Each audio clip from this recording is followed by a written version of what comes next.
All right, so guys, we got a special guest with us today. We got the one, the only Mr. Ben Esposito.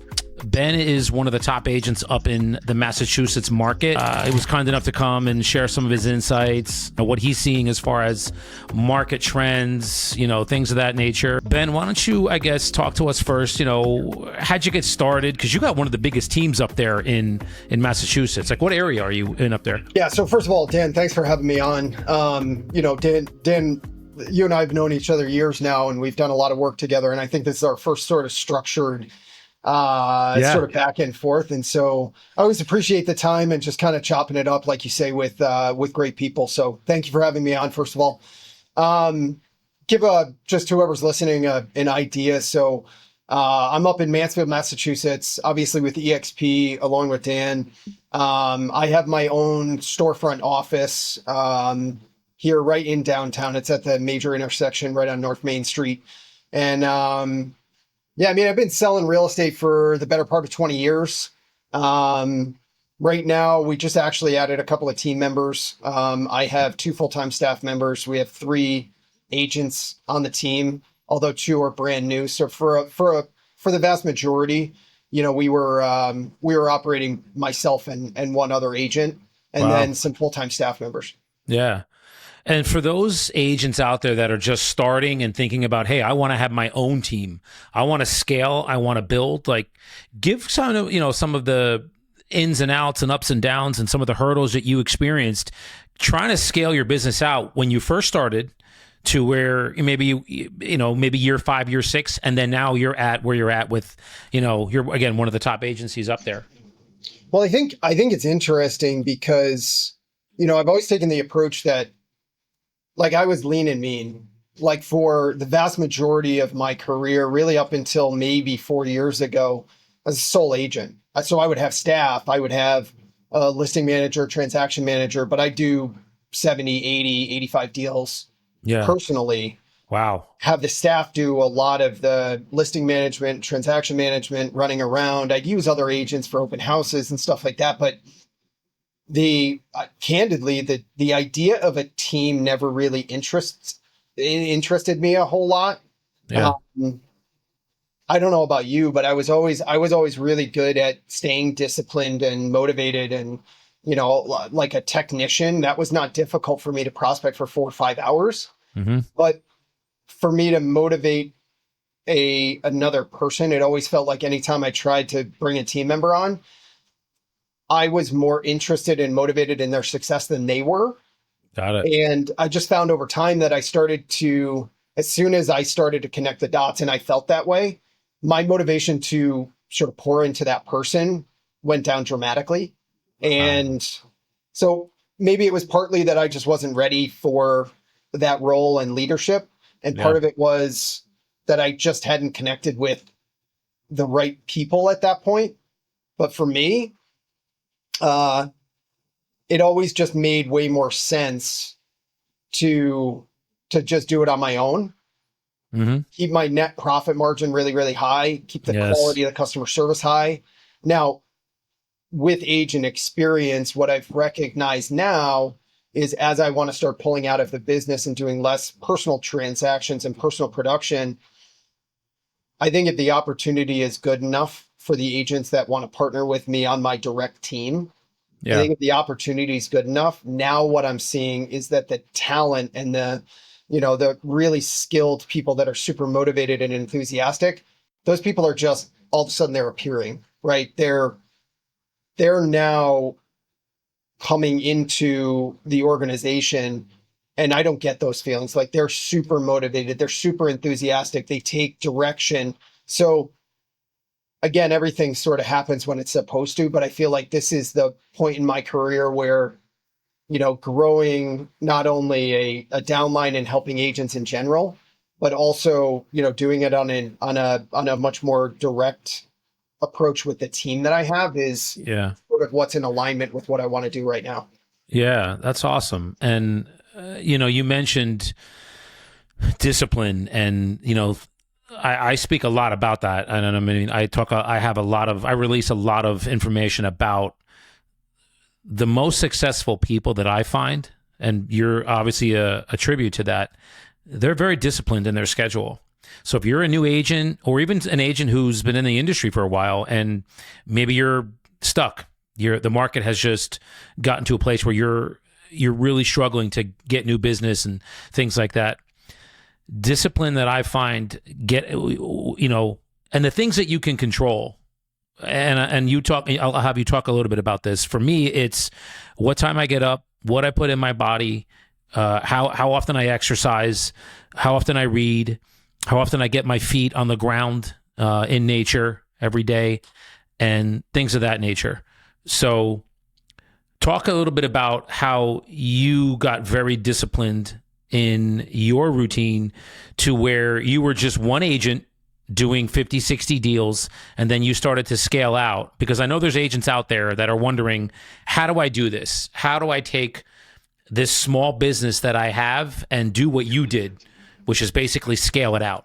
Yeah, discipline is an interesting sort of subject, right? Because I think that there are people that are just naturally disciplined, like a guy like Aaron Novello, who is, sort of who we both highly regard. Yes. I think when you look at what Aaron does, he's sort of a naturally disciplined person. Like he just sort of goes after everything that he wants and he makes sure he gets it done and nothing can stop him. And there's people that are like that within my life. I think for a very, very long time, I don't know that it was as much I think I created discipline through fear of failure, more than just being a disciplined person. Okay. Like I was obnoxiously concerned that if I didn't do all of these disciplined things, that they wouldn't produce the results. So it was more me running from fear of failure and not making money and all of that kind of stuff that created the routine and the discipline. Yeah. And I don't know that that's the best way to go about it. Right. I think that, I think it's a way to get there. Mm-hmm. But obviously, that sort of produced the routine. And then over time, I just became more of a disciplined person. But I think originally it came from a fear of failure. Yeah. What about you? Like, what was your experience? Like, when you started in the business, was it easy for you to just snap your fingers and then like stay disciplined? Or was it like, were you an athlete before? Like, did you already have discipline sort of regimented into what you did? I did. It's a good question. Yeah, I was an athlete. I started playing soccer at the age of 6 and knew that I was really good at it, and then had really good, and we'll speak about this, going into this, like getting the right people around you, the right coaches. I had phenomenal coaches when I was younger, to the point where when I was probably 14 or 15, I was at Penn State soccer camp, and the German league, the German team, Tottenham, hosted it. So the American faction of the Tottenham League had a soccer camp for 15 and 16-year-olds, I think. And at the end of the camp, you play different teams, and we were in the championship game. Nobody scored on us, and I think we might have had one goal against, and I was a sweeper. They go to my mother and father and said, "Hey, we want your son to come travel the country with us and play like the best teams." And they couldn't. They said, no. I didn't know this until a few years ago, but my parents finally told me. But they said that we your son, he has something in him that we want to nurture.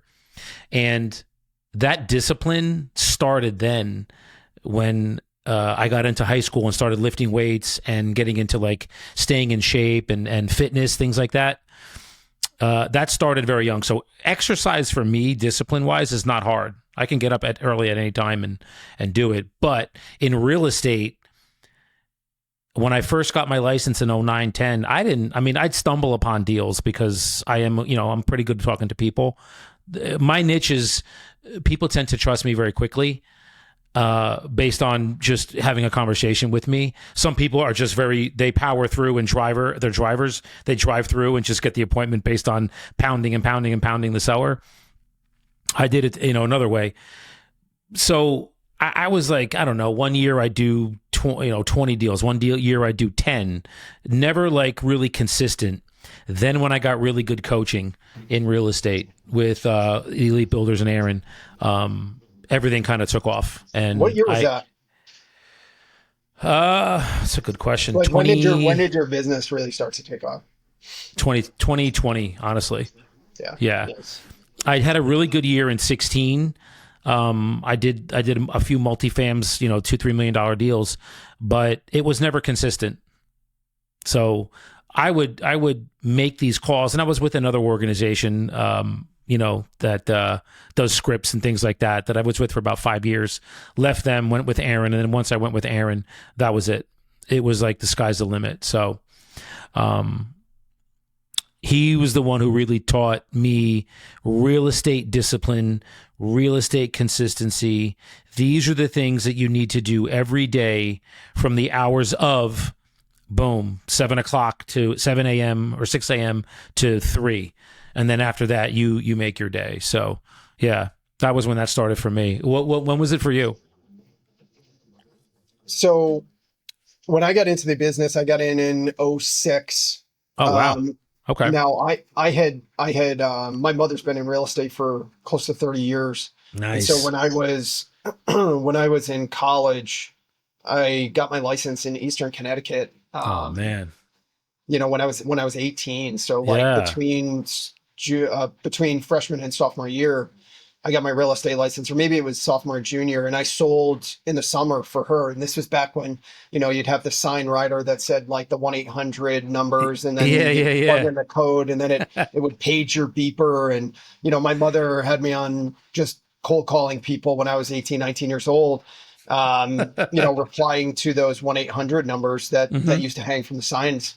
And so, I knew what success was. She's always been a real top producer. I think her best year, she did 98, 99 deals. And again, she was sort of always a sole practitioner, a sole technician.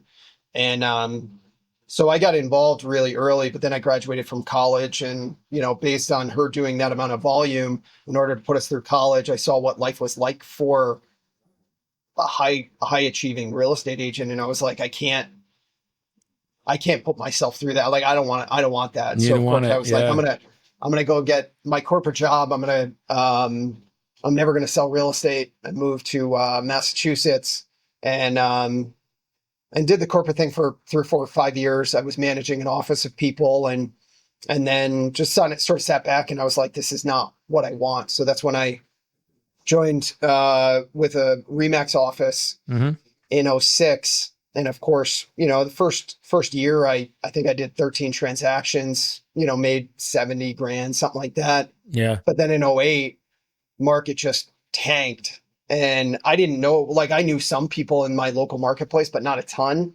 And so that's when I started partnering. I went and started working just honestly like salary for an REO division within my office. A couple of guys that are now partnered with me at EXP. Yeah. A couple of guys were running a foreclosure division, and very quickly I just started working for them full time. And, I think at our peak in probably 10 or 11, maybe into 2012, I think we were selling 350 homes a year. Wow. Well, REO stuff, and there was myself and 3 other agents. We had staff and everything else. So that's Did you buy any of them?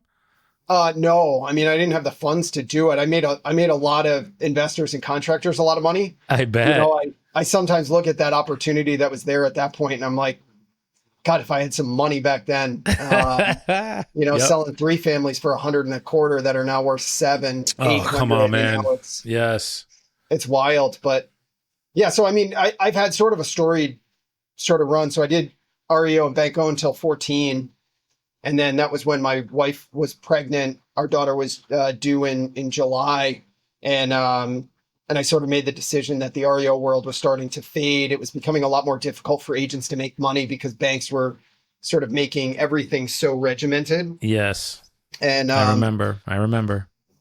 And so that's when I joined with Mike Ferry and his coaching. I was fortunate to be coached by Kathy Anderson for 5 years, which was like life-changing. She's an amazing human being. She retired And right about then, maybe a year after that, I joined with Aaron and met Aaron, and sort of Yep. everything changed at that point. But yeah, for Yeah. the start, that was sort of 2014 is really when I started my conventional real estate career, when I started prospecting and cold calling. So, it's Yep. been 10 years of sort of this version of real estate. Yeah, it's interesting. So my team, my downline is like 45, I think, right now, and a lot of them are not and don't want to be cold callers. And I don't know how.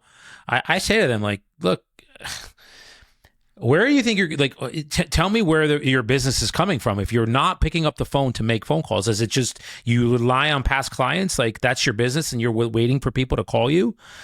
Cold calling is, to me, is just, once you learn that skill, it travels with you no matter where you go. So talk to me a little bit about, because I was with Mike Ferry too. I was with him for on and off for about 5 years, and then I just was ready to have a change. And it's interesting how God, I have a very strong spiritual base, and it's interesting how God works. Like I literally was ready to quit Mike Ferry coaching. I was on a month-to-month basis. A friend of mine I was having lunch with was being coached by Aaron, and said, you should talk to him. I think you guys, she said, I think you guys are both like similar in how you believe. And I was putting her off, said, yeah, whatever. And then she said, no, I'm going to call him now. And I was like, okay. So she called him, he got on the phone with me within 5 minutes. I was like, yeah, I want you to coach me. Yep. And he was like, yeah, I want to coach you. And he wasn't taking coaching clients at the time. Was that 2020? No, that was 2016, 17, Oh, wow. something like that. Yeah. So Awesome. he wasn't taking people at the time, but said, yeah, I'll take you on. So 9 years later, whatever, 8 years later, here we are. So the original question was about cold calling. I think it's interesting because, I was religious with prospecting and cold calling for, I think it was for 7 years, 6 or 7 years. Who did you call? What source? The vast majority of the business at that point was, because it was 2014, so there wasn't a ton of expired business at that point. Yeah. For sale by owner business was out there, but I was never very good at it. To be honest with you, I just cut my teeth on just listed, just sold, and neighborhood calls. Yep. So I would spend, there was 2 years where, and I don't know if you remember, Susan Fisher and Calla Riccardi from MFO. But I used to be on an accountability group, and these wonderful women were bit older than I was, but they got me doing 52 contacts a day, and there was a accountability of like $250 and it didn't matter if I was sick, if some shit came up with the kid, like didn't matter. Yeah. $250 if you don't hit it. And I remember that they were just machines. Like every day they would just hit it. And so I got into a routine of talking to 52 people every single day, 220 days a year. Yeah. And I did that for a couple of years. And so to go back to your thing about not wanting to cold call, I've seen so many people in this business create business and income in a vast array of different ways. I've seen people make $500,000 doing open houses. I've seen people make $500,000, buying leads. I've seen them use social media more recently than obviously in the past. I think what I think is interesting is that the easiest and most cost-effective way, the highest return on your investment of time and money is outbound cold calls, and it's not even close. But what I think is meaningful for people to understand, and this is certainly true for me and perhaps not for others, but I haven't prospected or cold called for 3 or 4 years now. So I haven't done consistent outbound prospecting since maybe the beginning of 2021. And I'll do 65, 70 transactions that just came in this year. And I think what I've told folks before is that I did the work, which provided me with the opportunity to create a network of people that will feed my business. Because we all see those folks that, like, the older generation, when we first got in, they would sit around and, they would do nothing. And Yes. 5, 30, 40 deals would just come in and you were like, I'm sitting here grinding on the phone. Like, what the hell? And, Yes. and I just never understood it. That was one thing. And then I was also like, with your experience and what you do and what your knowledge is, I said, if you got on the phone and you just cold called and expired and you were like, I'm so-and-so, been here forever, they probably already know your name. It's so easy to pick up more business. They never did because they were comfortable with what they did. But what I think I've experienced is that if you put in the hard work, at some point, assuming that you provide outstanding quality customer service, you're a part of the community that you work in, and you treat people fairly, I think that at a certain point, I don't know that it's sustainable over a long period of time. I don't know that I could not prospect again or not do like outbound cold calling and keep this level of business for 20, 25 years. Perhaps I could, but I think that you can get to a certain point with your business where if you're providing a lot of value and you're doing a really good job for people, for your clients and within the community, you can get to a stable point where I'm not looking to grow my business any larger. So prospecting and cold calling and increasing business is not something that I'm interested in doing. So I think to inspire folks out there, like, this is not something that you need to do the remainder. You don't have to sign up to prospect and cold call for 25, 30 years. Yeah. I don't believe that that's true. Is that why you stopped? Well, because you didn't want to, like, you just want, I get a better question. What was the reason you said, I'm not going to make calls anymore? Well, I got to a point in 2020-ish, right before I met Aaron, that if things didn't change, I was going to leave the industry. Because, that was right around the time the first time that I made $1 million in a year. And, I had the house, my wife doesn't work, I had my Range Rover and the watches and the clothes and the suits and the vacations, dropping $30,000 on a vacation was not something that I was. So I had all of those things externally and, all of the think big items that you imagine will give you fulfillment and, make you a happy human being and sort of centered and at peace. None of that did that for me. It was useful to strive for and motivate, but there was no sense of accomplishment, and I'm actually a bit introverted. Like, I don't really like to boast. I don't like recognition. Like, I don't want people to sort of know how much I do. I think that I've seen value in helping other people and inspiring other people at this point, but I got very close. Like, I had conversations with my wife about what it would look like if we just shut everything down and walked away. And then I met Aaron, and it was because I was pursuing goals that aligned with other people that I felt were successful and that I looked at as successful. So, we didn't have the privilege of knowing each other back then, but I perhaps would have used you. We talk and we're at an event and you're telling me, I just bought this house and I just bought this car and I'm doing, 60 deals and I made $1 million. And, my fear of failure tapped on with inferiority complex, with all of the baggage that I just carried around. I would go, well, that looks like success. So why don't I go after that? The car might make me happier. The house might make me doing the vacations, but then you go on a vacation and you spend all that money, and mentally I wasn't present with my family and I wasn't present with work. So when I'd work on vacation, I would feel guilty. When I was with my family on vacation, I would feel guilty. So it was sort of I didn't know how to get out. And so in 2020, I had a different coach. And then I think I met Aaron beginning of 2021. And And that's what we've been working on since, is sort of figuring out and identifying, like, very specifically what I want out of my life and out of my career, and what sort of impact that I want on other people, what type of person I want to be for the people who matter most, my family and my friends, and, you know, certainly the people that are in our atmosphere and our organization. So I think that shift sort of didn't align with me pushing and making more money and prospecting and cold calling and grinding as hard as I did.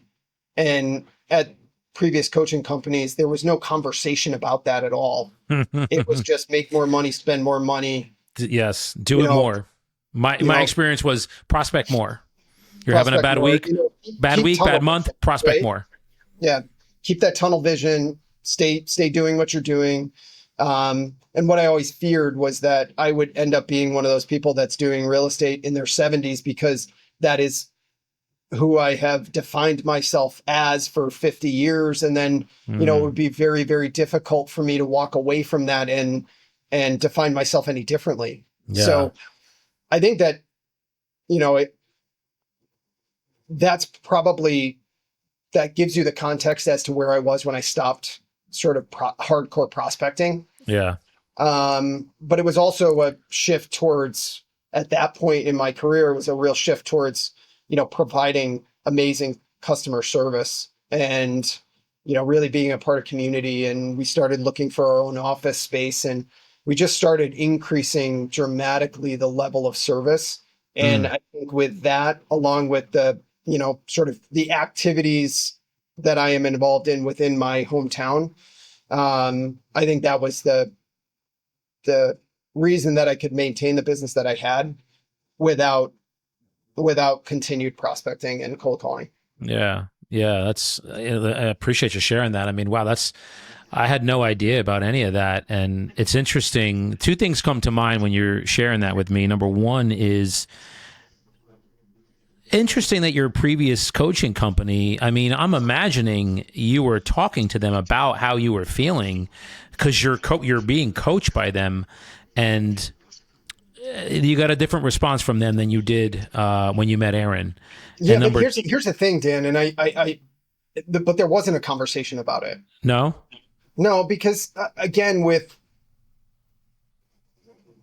you know, one of the things, and I know we've done a lot of work sort of collectively on sort of identifying who we are as people. Yes, right? We have. And I think one of the things that I've noticed about myself over the years is that in previous iterations and sort of up until a few years ago, I was very, very concerned about what people thought of me. And that was even in a coaching standpoint. Like, I didn't want my coach to know that I questioned things, right? Because I felt like that would make me less likely to be a person that they would want to sort of push and motivate. Yeah. And I was sort of aligned that last year that I was with MFO. I was aligned with somebody who, you know, they coached alphas. So they, you know, the messaging was go out there, hunt, kill, and bring the food home and shut all emotions off. And, you know, again, that is effective for some people on a very strict and specific increase of business. I'm not sure that that's good for anybody long-term for spiritual, emotional, and personal health. But, you know, the bottom line is that it was, you know, that was the environment that I was in. So I didn't question it until I was sort of surrounded by somebody who sort of opened up the conversation and made me feel comfortable, you know, going through that process and evolving as a person. Mm-hmm. Yeah. And so, I appreciate that, because it's look, we all have these inner chatters in our head that, you know, tell us a story about ourselves that isn't true. And I have one too. I've had one, and we can get into that in a little bit. But the second thing that came to mind to me was, when you were, you know, buying the houses and doing the cars and doing the whole thing, it's like, that's to me what every agent that's coming out of real estate school. They get their license and they're all full of piss and vinegar, and they're like, fuck, I'm going to make $1 million and I'm going to do this, and I'm going to, they just think it's like so easy, and they do it. Like they come out and then they're like, okay, what needs to be done? And then all of a sudden they figure out like, holy shit, this takes work. This takes consistency. This takes discipline. This takes skill. This takes understanding how to talk to the public. And they're like, wow, what the hell do I do? And then you did it and still found it unfulfilling after you did it, which is an interesting thing, because most of what I know that we see in the United States is gratification comes externally. And you mentioned that word, externally. Money, cars, like money, materialism, and like women are like those three things that you see like all the time. Yep. So it's interesting. You did it and you found it unfulfilling. Yeah. And I think if people, I think for the vast majority of folks, I think that most of them would find it unfulfilling in that specific context, because I wasn't doing it specifically because it aligned with who I was and like what I wanted to do with my life. It was an opportunity that I saw that was better than any other opportunity that I saw. And I went after it with what I normally do. I have an obsessive compulsive nature to what I do. When I work out like a maniac. When I go to work, I do that like a maniac. When I clean, I spot clean. Like, so it's, it's a little bit of, again, you look at it and from the outside, people look and say, oh, well, he's got everything. Yes. And it's like, well, yeah, with a fair amount of fear of failure, with a fair amount of OCD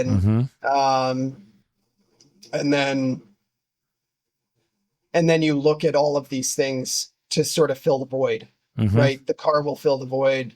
The workouts will, sort of take the stress away. The vacations will make everybody else happy, that sort of thing. So it's been a progressive realization of like who I am and what I want to do with my life. Yes. I'm grateful for all of it, but yeah, it's been a process for sure. Yeah. And I mean, so you're talking about filling the void, and you mentioned some of the, the things internally that we have. And for you mentioned, fear of failure, wanting to always, it sounds like you were concerned with what the external world viewed you as, who you were, and, that kind of thing. Talk about that. Like, how did that come into your consciousness of, this is something that it's not serving me, it's hurting me, and now it came into the forefront of you. It's in your orbit now, right in front of you. How did that process happen? Because we all have it, and I have it too. So I'm curious how it came into the forefront for you. I think that I just wasn't really aware of it until I was aware of it. And I think the reason that I became aware of it was the proximity to the people who I then viewed. I was always really attracted to people who didn't care what other people thought of them. Yes. So like even at, the events that we would go to, I would hang out with people who were decisive, who would wear what they want, go do what they want. They didn't give a shit what people thought of them. Like I was always really attracted to people who were like that. And I think when I associated with somebody who understood and could explain to me, and sort of almost give me permission to be vulnerable, to recognize that I care way more than the people that I think are caring about me.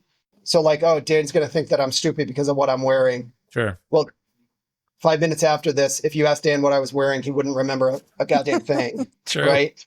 So starting to recognize those things and doing work, I was always really good at doing work on my physical body. I was always good at doing work on, being a technician and making money.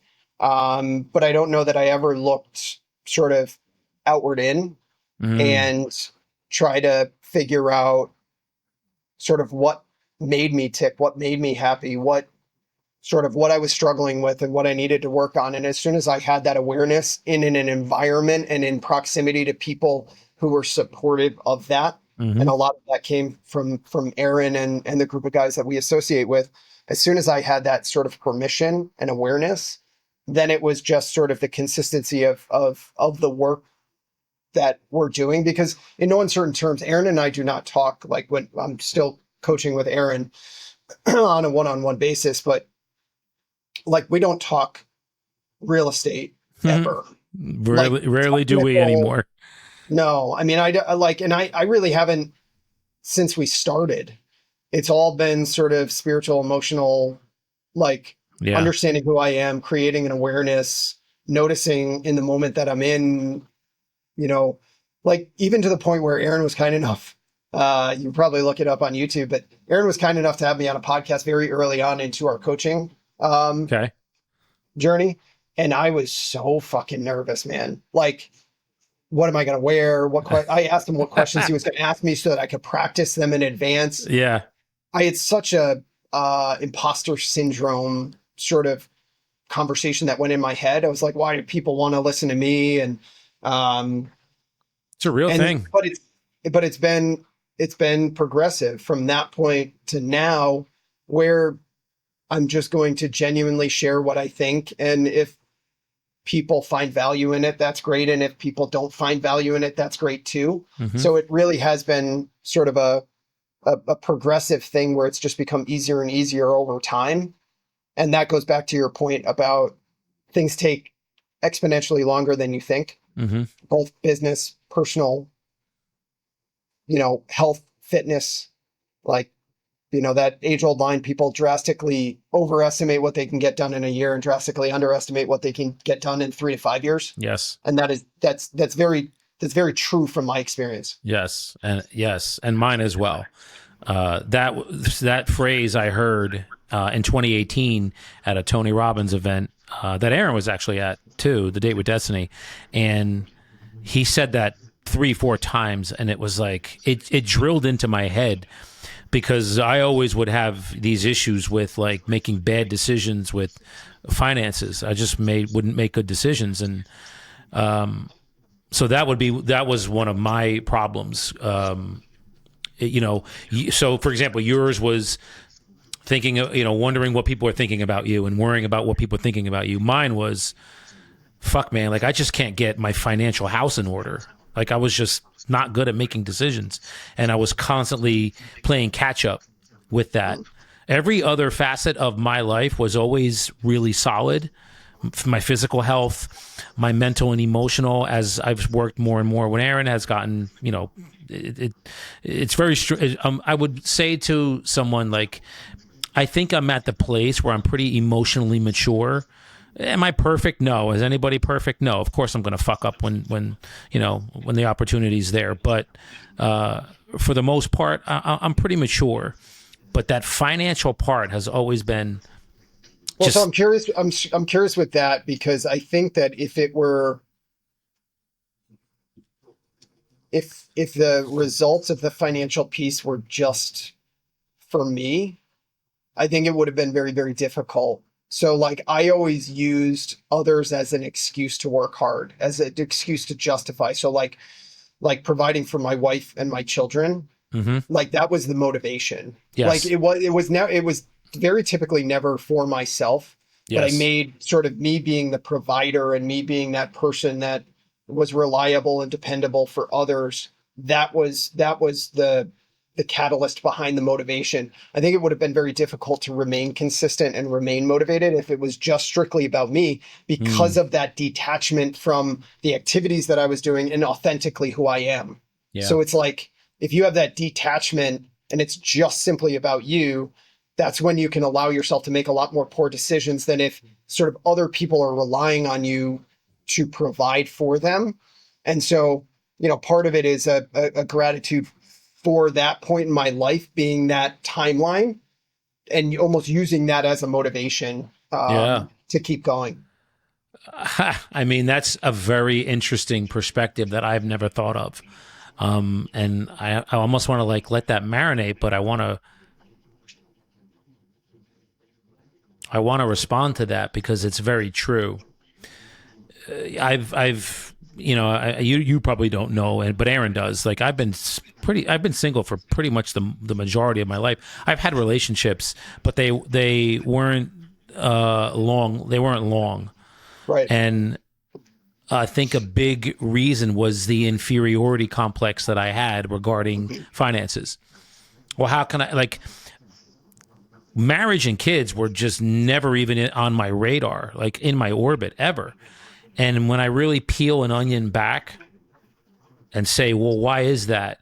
It's because I could never, I had such problems over the years just taking care of myself financially, like being able to earn money enough to invest it, to watch it grow, things like that. I never had that until, bro, like my mid fucking 40s, man. Like it's been a struggle, but I think now, I mean, if you told me 5 years, even 3 years ago that I would end up, dating and loving a woman that has 2 kids, I'd tell you you're out of your mind. Yeah. But it happened. Well, and I think, my hallucination is that you're, it was almost a self-fulfilling prophecy for you, right? If the finances and getting my life in order and all of that kind of stuff is preventing me from sort of connecting and creating a relationship or children, it was almost one of those things that if you solve that issue, then if you solve the financial issue, then you've got to face directly what is the issue with me and the relationships and yes, sort of overcome the mental hurdle. So it's almost one of those like compounding issues where if you solve this financial piece, then you've got to deal with this. So if there's always a financial piece that's the justification of why this doesn't work, yes, then it's not my fault. It's just the finances. It's not me. And in other respects, I think that's true for me too, right? How so? Well, I think when you look at justification, we can justify something. We can associate and justify certain things where if you really, like you said, peel it back and you look at, is that justification the reality, or am I just using that as an excuse? Right.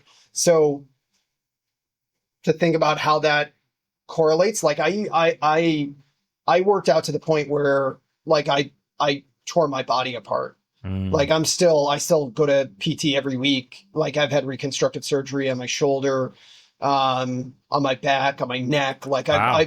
But I used the excuse that I wanted to be as fit as possible, that I wanted to create that discipline. Right. But that was all that was a fear of if I didn't do this, what would I look like? And I had a good buddy one time. It's funny. We were standing around the pool and it was like after we graduated college, a couple of years after, and he let himself go a little bit.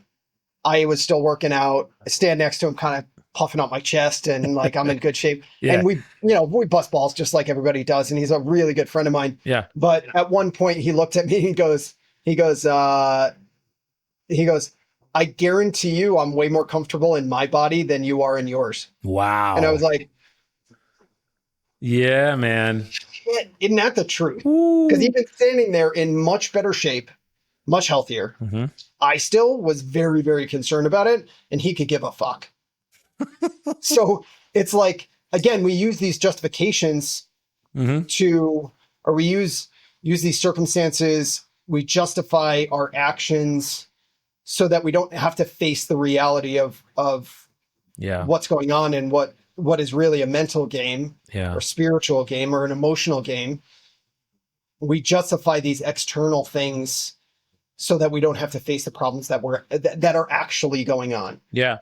Again, this is a whole other perspective that I have not really talked about or delved into, and really even thought about, to be honest. But because in my head, it's always been, well, you got to get this piece. How can you support a family and you can't even support yourself? So that was always the narrative in my head from when I was in my 20s.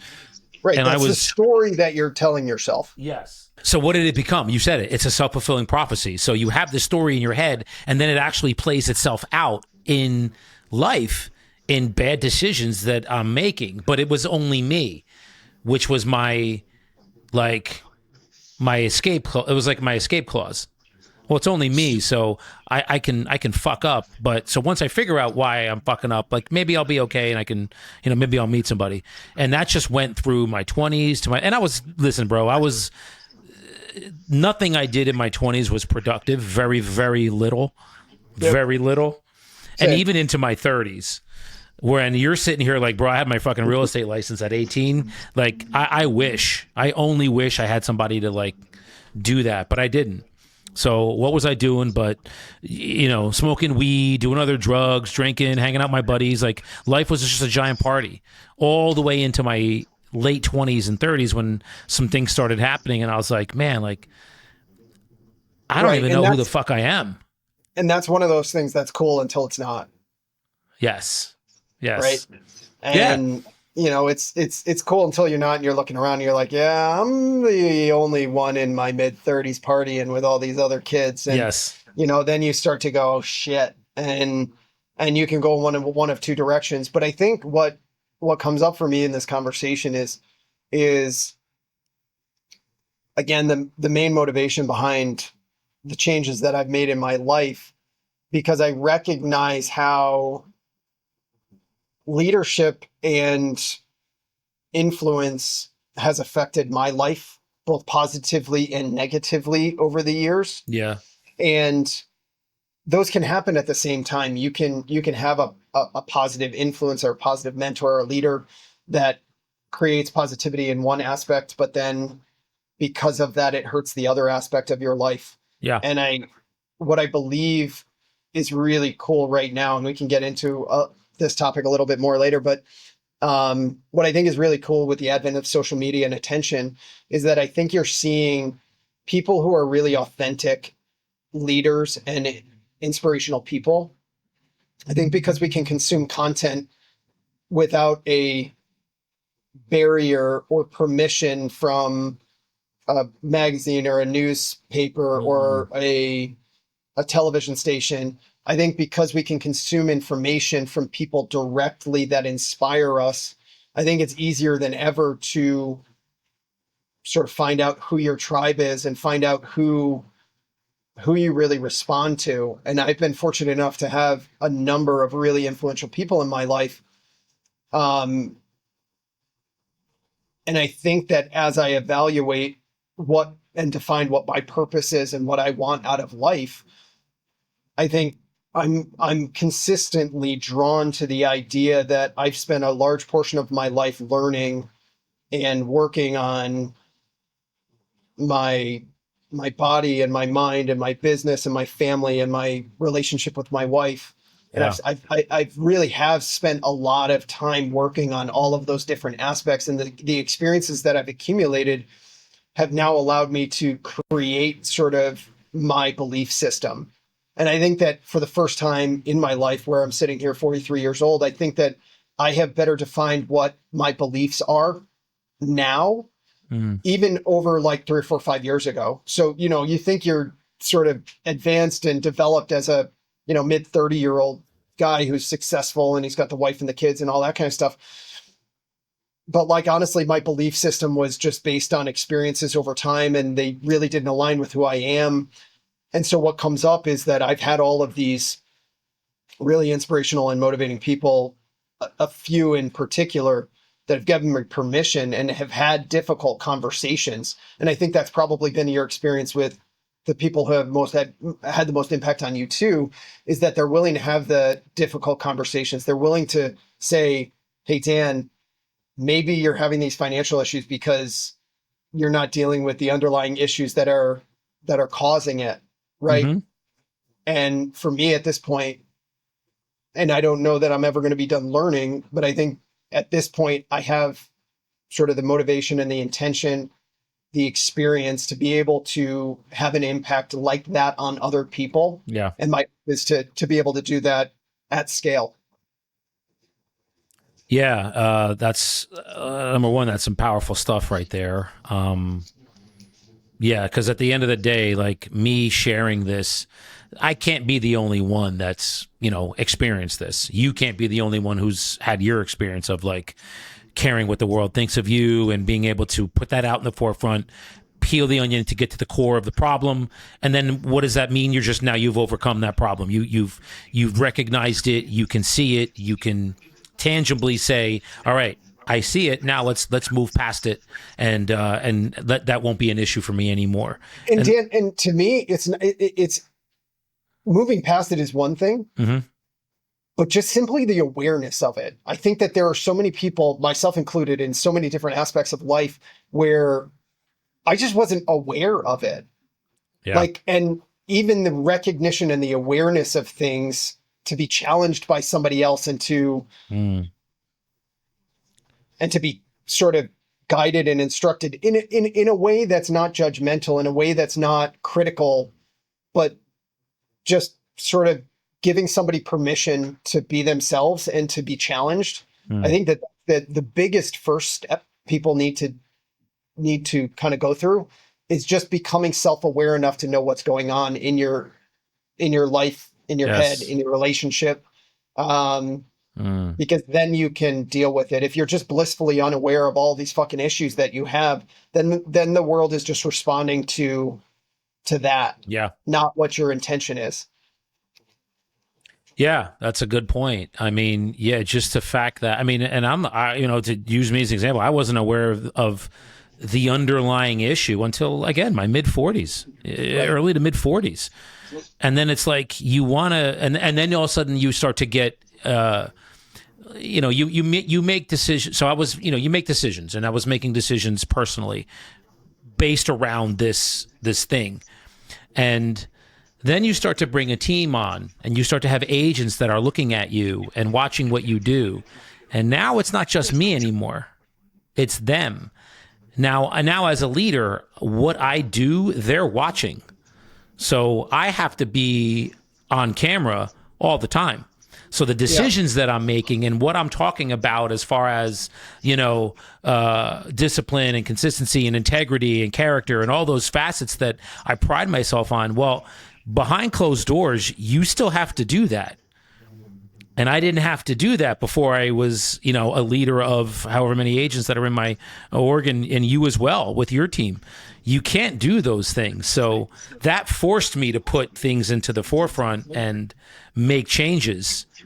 So, yeah, and I think one of the lines that I always love is as a leader, what you do in moderation, you give permission for others to do in excess. Yes. So if you as a leader are somebody that only casually jumps on the phone, then you're giving permission to people to only casually jump on the phone. Mm-hmm. You're a leader who shows up at 10 o'clock. You give permission to other people to kind of do that.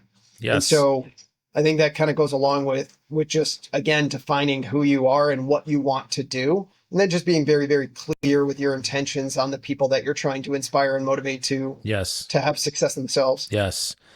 And to even take that to another level, like personally, the decisions I was making personally, they need to change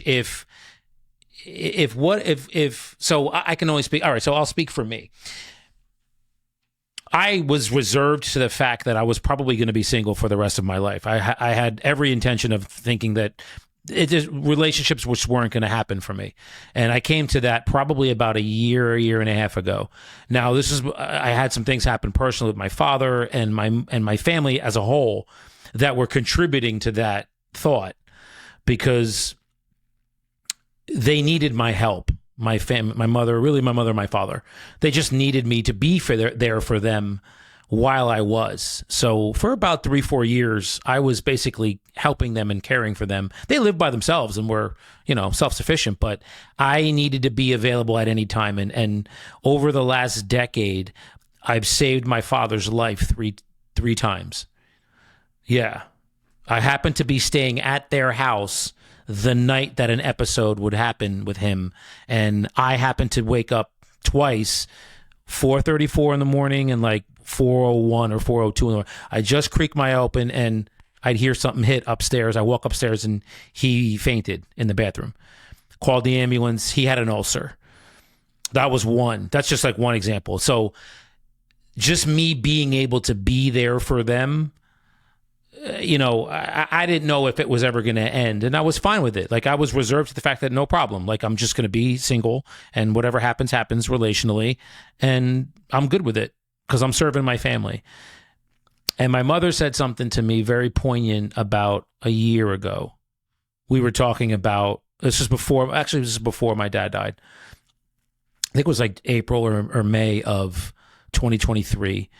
She said, look, I know, because I've been kind of wanting to kind of meet somebody, and I was going through a lot of changes internally.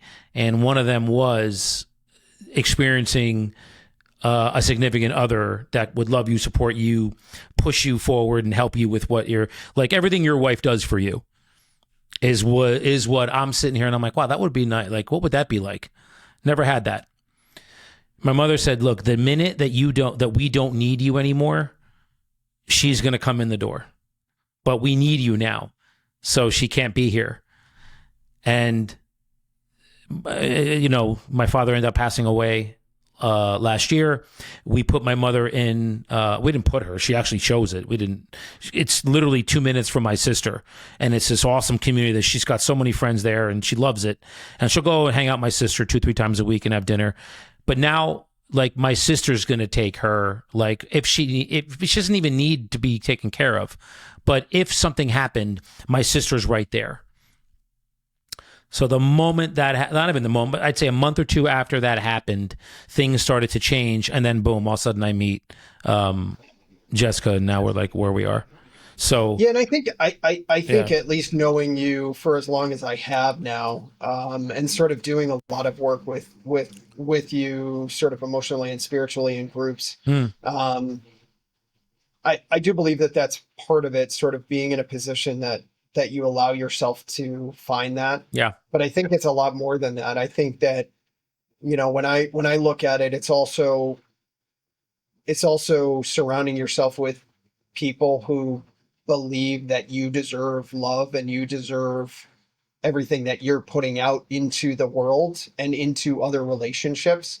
And I think that when you're surrounded by people that are such positive influences on you and constructive and challenge you and but also sort of love you and respect you in the same right, like it's a self-fulfilling prophecy. If you're like, you also chose to be put in a position and associate yourself with people like that, because in no uncertain terms, if you wanted to continue to be single and live that materialistic lifestyle, you wouldn't have put yourself in proximity to Aaron. Like, we wouldn't spend the time that we have working on our mindset.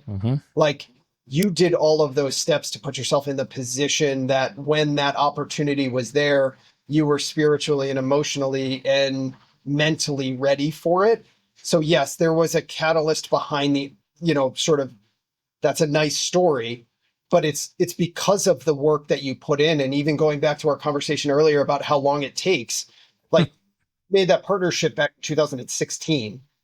It is now 8 years later, probably 7 when you started the relationship.